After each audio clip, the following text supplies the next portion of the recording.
right, so for today, we're doing Unit 7, Lesson 2, which is multiplying polynomials. For the most part, this is going to be a review for you guys since we did do this at the beginning of the year to a much less intense degree. I am skipping around a little bit in this lesson, so just like the previous one, if you'd like to just print out this PDF, it includes the problems that I chose to do. If not, you're just going to have to follow along, pay attention to which exercises I'm doing and which ones I'm not doing. Okay, the work for today, you'll see it's actually a lot, but it's pretty simple. It's just tedious. The first question from each of these questions, there's parts, so the first question from each one of them is solved already, so it's a little bit less than it seems. All right, but if it becomes a little too burdensome, just let me know, but I think you guys can handle it. All right, so let's get started here. So in the last lesson, we were looking at polynomials, and we know that if we add two polynomials together, we get another polynomial. Right? The same thing works for multiplying them. So for exercise 1, this is just a review. Monomials, remember, are the simplest of the polynomials. Remember the mono meaning one, so that means that there's only one term. Poly meaning many. So polynomials are made up of many terms, but you can have monomials which have one term. So try to remember that when you have two monomials and you multiply them together, you do end up with another monomial. So let's see what happens. This is just practicing multiplying them together. So remember, we're going to do it piece by piece. So we multiply the coefficients first, and then we do the variables with their exponents after that. So this is going to be, I'll just use the commutative property to show them in the same spot. So 5 times 2, and then we have x cubed times x squared. You don't have to do this, but it's just sometimes easier to see them closer together. So 5 times 2 is 10, and then when we do x cubed times x squared, you use the exponent rules, keep the base, and add the exponents. So 3 plus 2 will be 5. So this will be 10 times x to the 5th power. Okay, so for part B, same thing. We're going to break it up. I'm using the commutative property to move the -3 and the -8 together. And then we have the x times the other x. -3 times -8 will give me positive 24. And then x times x is x squared. Nice and easy. And now finally, we're going to throw in some fractions. Woohoo. I'm going to rewrite this again using the commutative property so that the coefficients and the like terms are all together. So it's going to be 1/2 times 3/4 first. And now I'm going to match up the other like terms. So it's going to be x squared times x to the 9th. And finally, y to the 5th times y. Okay, and then you just take it one step at a time. So 1/2 times 3/4 is going to give you 3/8. And then x squared times x to the 9th power. Remember, we're keeping the base and adding the exponents. That's going to be x to the 2 plus 9th power, which is 11. So that's x to the 11th. And then the y's, keep the base, add the exponents. If there's nothing there, remember 2 so skinny you can't see it, 1. 5 plus 1 is 6. So your final answer would be 3/8 x to the 11th, y to the 6th. And notice the important thing here is that when you multiply two monomials together, you end up getting another monomial. For exercise 2, we're going to review how we use the distributive property to multiply polynomials that are just a little bit more complicated. So what we'll do is I'll do a few of these, and then you can do what we've been doing, pause it, and try some of them on your own. I'm going to do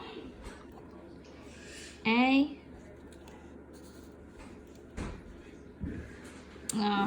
C, and I will do D, and then you guys can do the rest. So for A, this is pretty much distributing almost at its simplest. You take the term outside, and remember we distribute to everything on the inside. So this is going to be the same as, I'm going to rewrite it, 2x times 3x. We rewrite the sign in the middle. This is a minus. 2x times 1. Okay, so 2x times 3x. This is 2 times 3, which is 6. And x times x is x squared. Minus 2x times 1 is just 2x. So my answer would be 6x squared minus 2x. Okay, so when you do B, you're going to do the same thing, but you just have to account for those exponents. For C, this is more complicated, which is why I chose this one for you guys. We're still distributing, but we have to be very careful with all these like terms. So I'm going to multiply this outside term by everything inside. So I'm going to rewrite it. This is negative 2x squared y cubed times 2xy. Rewrite your minus sign. And now I have a negative. See, we're rewriting this to be careful. This is going to turn into a double negative. 2x squared y cubed times 5x. Okay, so before I forget, let's turn this into a positive. So you can do the same thing here that we did before to rearrange if you'd like. Negative 2 times positive 2 is negative 4. X squared times x is x cubed. Y cubed times y is y to the 4th. Then we have the plus sign. And again, we're going to do the like terms. So 2 times 5 is 10. X squared times x is x cubed. And there's no other y, so this is just y cubed. And this is my final answer.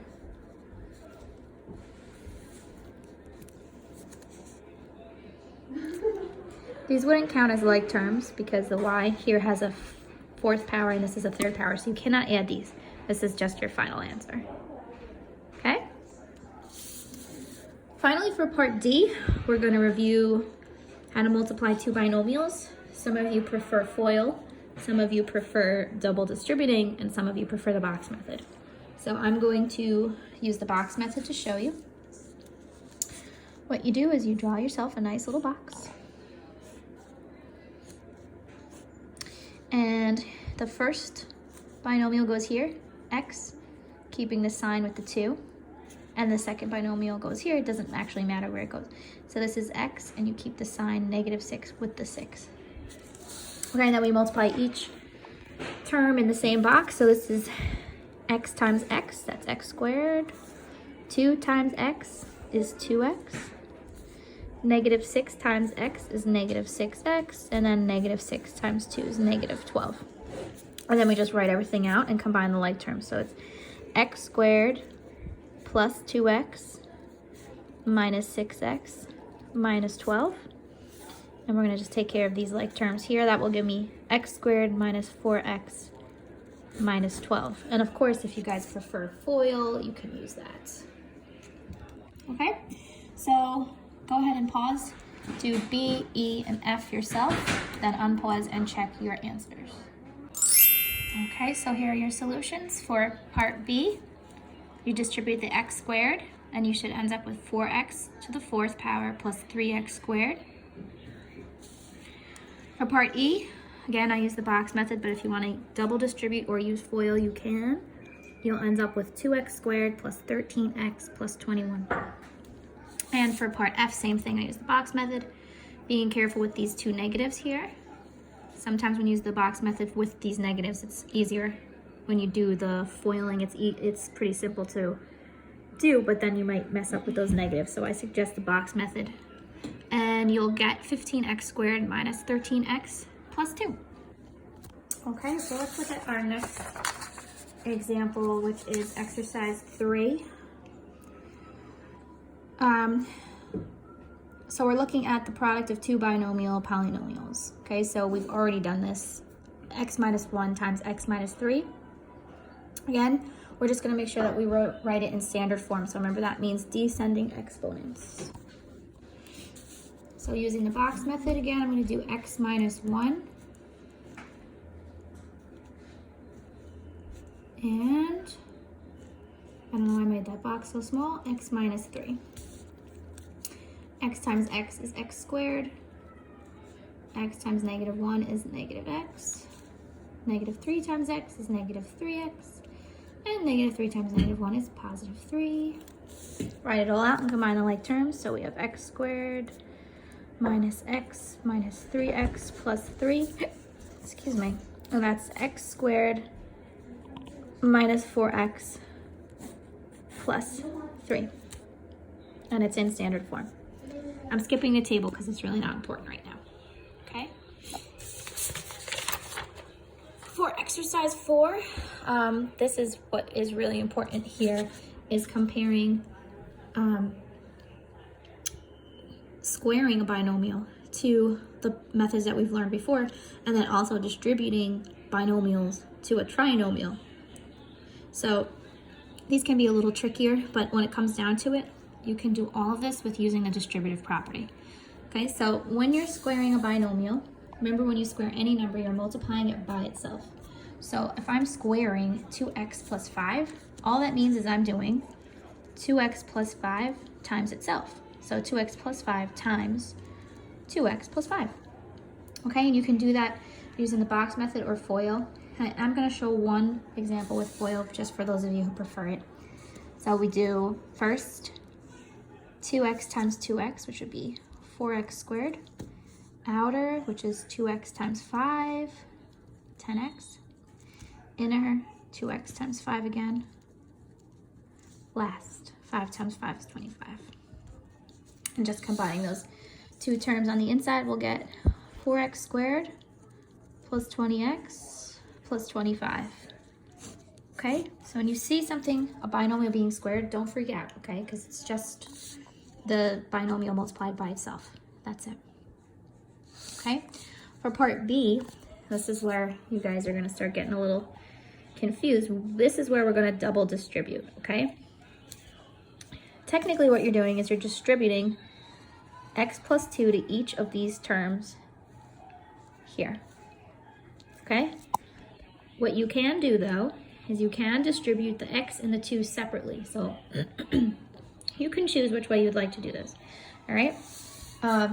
If you do it this way, you're going to have to distribute each time that you do this anyway. So what we're going to do is we're going to double distribute the x and double distribute the 2. So first I'm going to distribute the 2 and then I'll do the x. Okay, so 2 times x squared is going to give me 2x squared. Rewrite your plus sign. 2 times 4x is going to give me 8x. Rewrite the plus sign. 2 times 3 gives me 6. Now to that I'm going to distribute the x now separately. So to do this, I'm going to go underneath just to show the difference. X times x squared is x cubed. Rewrite the plus sign. X times 4x is 4x squared. Rewrite the plus sign. And then finally, x times 3 is 3x. Okay? And when you do it this way, you still have to distribute a lot, but then you don't have to rewrite all of those parentheses and distribute again 4 different times. So now you just combine your like terms, okay? We want to always be writing our polynomials in standard form, so let's look for the largest exponent, which is x cubed. It doesn't have any other like terms, so there's nothing to combine. Now I'm going to look at the next one, which is x squared. So I have 2x squared plus 4x squared. So that's going to give me 6x squared. And then the next exponent will be 1, so that's 8x plus 3x. So that'll be plus 11x. And then finally, constants, we always end with the constants, plus 6. There is no other constants here, so that's it. And just make sure that you are in standard form. Your exponents are descending. X cubed plus 6x squared plus 11x plus 6 is your answer. Okay. Part C, pretty common type of a question to see on the Regents. You're gonna either use the box method or FOIL to find the product of 2 of these binomials, and then after you get that, you're gonna end up with this again. So you'll have to double distribute. So this is the type of problem that it's very tedious. You have to be very careful with your calculations and make sure you're not skipping any steps. And there's no way around it. You just have to take it slowly. So let's multiply the first 2 binomials together, okay? For this example, I'll use the box method. So I'm going to do x minus 4 times x plus 3, but again, you can use whatever you want. This gives me x squared, 3x, negative 4x, and negative 12. So when I multiply these 2 together, I end up with x squared plus 3x minus 4x minus 12. Combine those two like terms, and you end up with x squared minus x minus 12. Okay, so I just now have to multiply by that last binomial. So this whole thing is going to be times x minus 5. So it's basically just like two problems in one. We're going to multiply the 5 and the x separately, so we're going to double distribute. So I'm going to start with my negative 5 first. They didn't learn the quadratic formula yet. Negative 5 times x squared is negative 5x squared. Rewrite your minus sign. Negative 5 times x is negative 5x. So change that to a positive. And then I'm rewriting this minus sign. Negative 5 times 12, negative 60. Change that to a plus. Okay, now I have to distribute this x. So x times x squared, excuse you, is x cubed. X, and then this is a minus. X times x is x squared. Minus sign again. X times 12 is 12x. Whew, and now we combine like terms. Okay, there's no other x cubed here, so that goes in the front. Now I have my x squared term, so that's negative 5x minus x squared. That's negative 6x squared. Now we have 5x minus 12x. That gives me negative 7x. And then my final term is this positive 60. I'm sorry, this is so messy. You can't really see as I'm writing. Okay, and that's my answer. And just again, make sure that you're in standard form. Okay, so part D, I'm gonna have you guys do that on your own. I'll set it up for you and then you can do it yourself. This is cubed, so that means we're doing 3x times itself 3 times, like this. All right, so pause this, give that a shot, and then unpause to see the answer. Okay guys, so if you go through and solve this, your final answer should be 27x, oh, that's cubed, sorry. 27x cubed plus 54x squared plus 36x plus 8. And just to show you, I used the box method to multiply the first two binomials. I ended up with 9x squared plus 12x plus 4. And then I multiplied that trinomial by the last binomial. I double distributed, it's kind of messy, but I ended up with this monstrosity. All right, guys. So for our last exercise, exercise 5, we're gonna just write this. This is an easier question. We're just gonna find this product and write it as an equivalent trinomial that's in standard form. So 3x plus 2